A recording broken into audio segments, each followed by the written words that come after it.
Student. I am a white female college student at a predominantly white, majority liberal institution on the East Coast. A professor decided to use the, quote, great American novel as a required reading and was comfortable using all the language in the novel in her class, including a racial slur.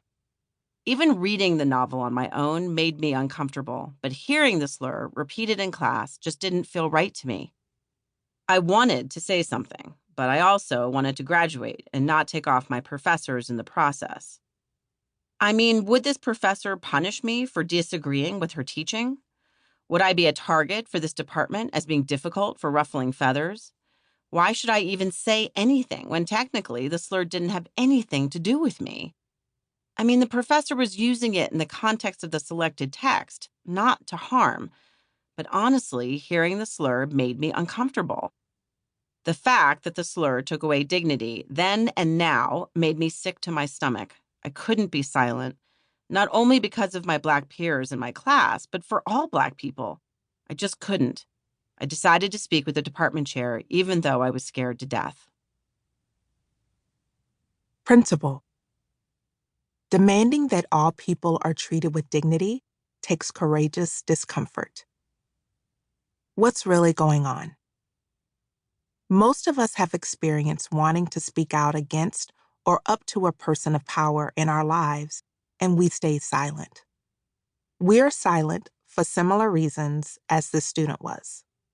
We are afraid to go against someone with more authority because we fear the consequences. This student didn't have anything to gain by speaking up. She potentially had a lot to lose. The professor could dismiss her complaint for being too sensitive, might not take her seriously, or give her a bad grade. And yet, she spoke up anyway. And she didn't complain about it anonymously on social media so people could attack this professor. She spoke directly to the people responsible for the student's education. She acted because she recognized that the professor, regardless of the intent, was violating the dignity of Black people. How? By choosing that book as a text for the class without framing how racial slurs are an intrinsic strategy to dehumanize people. By not creating a protocol for how students will discuss the information. Finally, by using the racial slur in class, this professor is sending a clear message that it is okay to use racial slurs without appropriately teaching their context or acknowledging the pain they cause today. The professor decided to create an educational environment where their right to teach how they want is more important than creating a learning environment where all the students are treated with dignity. The irony is that the only way students can truly learn, especially when topics are difficult, is when every person is treated with dignity.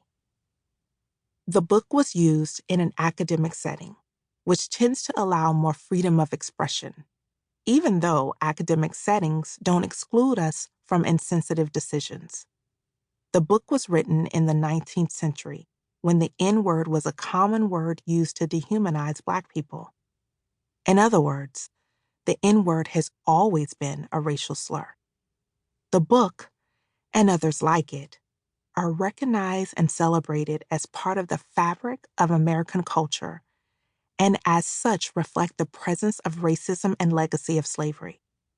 As this is an academic setting, if the goal is to learn from a novel about America, then we also have to address a time in America when racism was public, common, and permissible.